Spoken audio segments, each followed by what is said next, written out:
I've always wanted to serve, and I always wanted to do something that's of no benefit to me other than spiritually and holistically.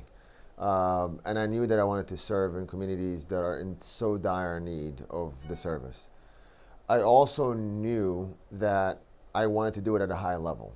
I didn't want to just go to Doctors Without Borders and pass out, do vaccines. Although that work is amazing, I thought that I want to become so proficient at my job that I want to do a neurosurgery mission, which, by the way, is extremely rare to find those missions if they exist at all, which is part of the difficulty of my first mission and now my second mission is you have to do it. Every detail, every step has to be accounted for by you. It's not at all a organized thing that's been done over decades and you're just joining in. It is, you're inventing it from scratch and you're learning it as you go. Yeah. I cannot do this without my team. And I'm always shocked by how much I neglect sometimes to recognize how amazing they are at what they do, because when you're looking at the Eastern Shore, you come in our operating room, it's a musical. It's like everything is flowing smoothly, everybody's on point. Most of the time it's all lighthearted, even though we're doing really complex cases.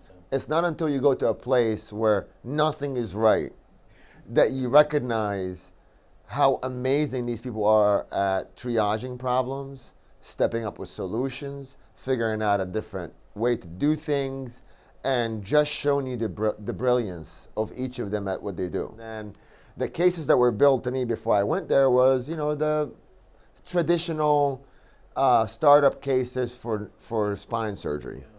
And then once I realized that there is a plethora of other cases that are very, very complex that need to be taken care of, people that are really in much more trouble than the cases I was presenting.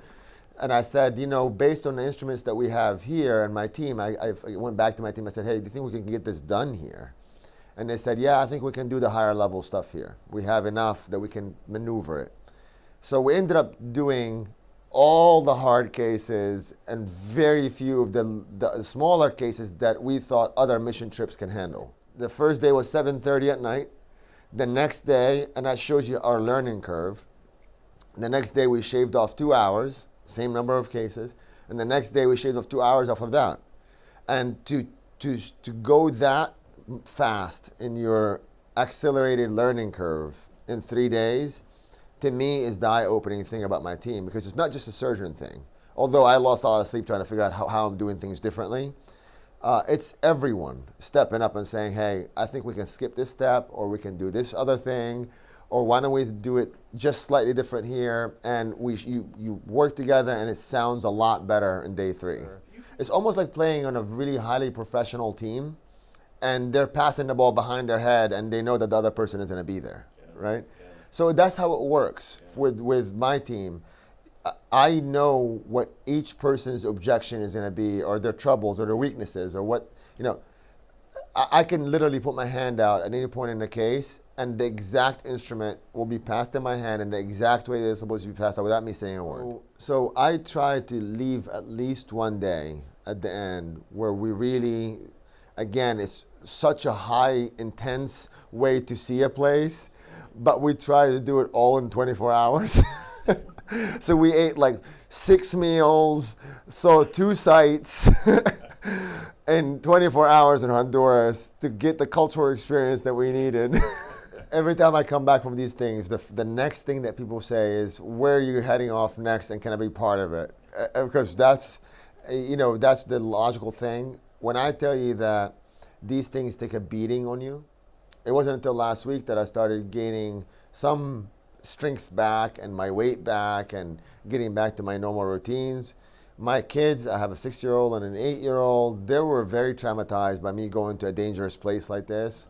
So I had to spend a lot of time with them, talking to them about this, showing them pictures, and then catching up on my practice, the backlog that I have, and then starting to wrap your head around what happened there.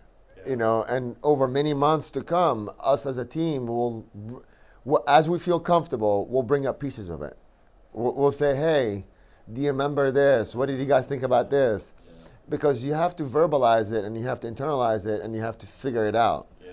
There's a lot of emotional things that happen on these trips that are the discussion is vast. Whether it's looking at the homeless kids, whether it's looking at the living environment that these people have and the resources, the limited resources, whether it's looking at the country and the danger that we were in, whether it's looking at our community here and how blessed we are, and the religious part of it. I mean, it was an extremely religious place. And so you start thinking about religion and what that means. There's a lot of things that get into this discussion, and then it takes months to recover from it. Yeah. And then